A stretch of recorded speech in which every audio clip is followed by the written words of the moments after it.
OKC has been collecting draft picks more than any other franchise has in NBA history. But no matter how many first-round picks you have, you still need to get lucky in the draft lottery for a chance to get one of the best prospects that year.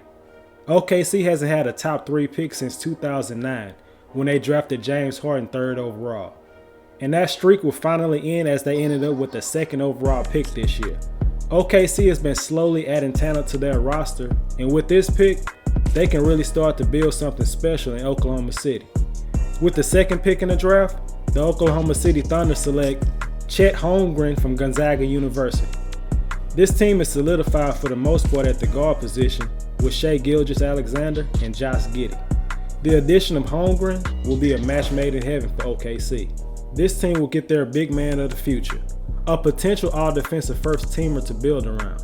Chet has a rare blend of size, length, and skills, which have made some scouts believe he's the best prospect in this year's draft class. Holmgren has stretch ability and has a lot of talent as a face-up scorer. He can shoot the ball from deep, has good handles, nimble feet, nice post moves, and a soft touch around the rim with both hands. He's as fluid as a wing player in transition, unlike most 7-footers. OKC had a lot of trouble finding consistency at the big man position last season. Chet Holmgren can solve a lot of those problems. With the 12th pick in the draft, the Oklahoma City Thunder select Mark Williams from Duke University. With just 2 picks, OKC can solve their big man issues that plagued them last season. Holmgren and Williams could be OKC's version of the Twin Towers. Williams' size and physicality can be a nice complement next to Holmgren, who will have trouble guarding NBA centers initially. Williams had very impressive measurements at the NBA Combine. He came in standing 7'2" with a 7'6" wingspan. With his quick leaping ability and speed, Williams covers a lot of ground on defense. He could develop into a menace on defense in the NBA. He was one of the most productive players on defense in college basketball.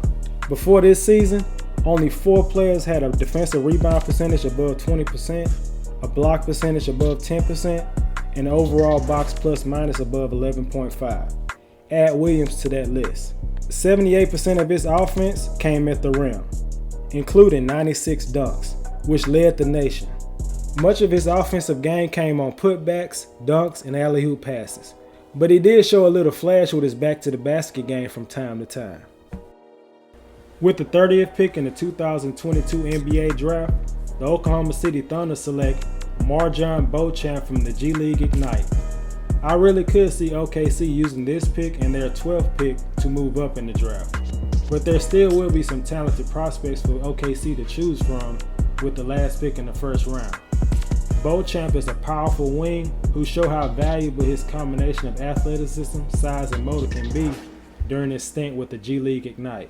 At 6'6", 200 pounds with a 7-foot wingspan, Beauchamp showed impressive defensive versatility and opportunistic scoring instincts all season. Defense should be his calling card early in his career. Beauchamp has quick feet and active hands with the length to guard 3 or 4 positions. On offense, Beauchamp thrived at attacking the rim all season, with transition buckets, cuts, and straight line drives serving as the foundation of his scoring.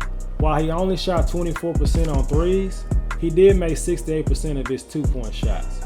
Even without a reliable jump shot, Beauchamp has enough two-way skill set to provide nice value at this point of the first round.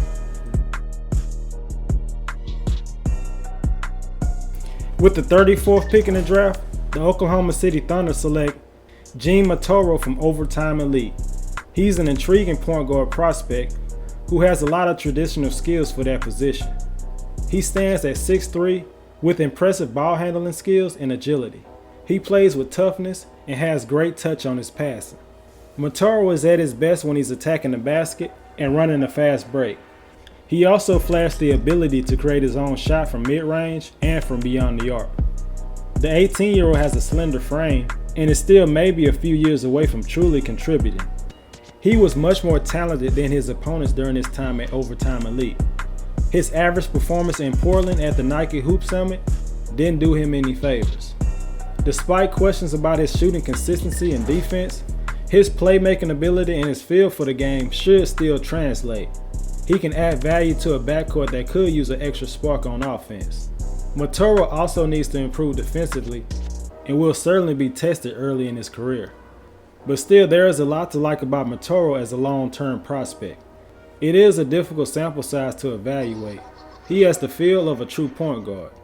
His feel within the offense and vision as a passer is especially exciting. Giving him a few years to develop could end up giving OKC a long-term backup point guard.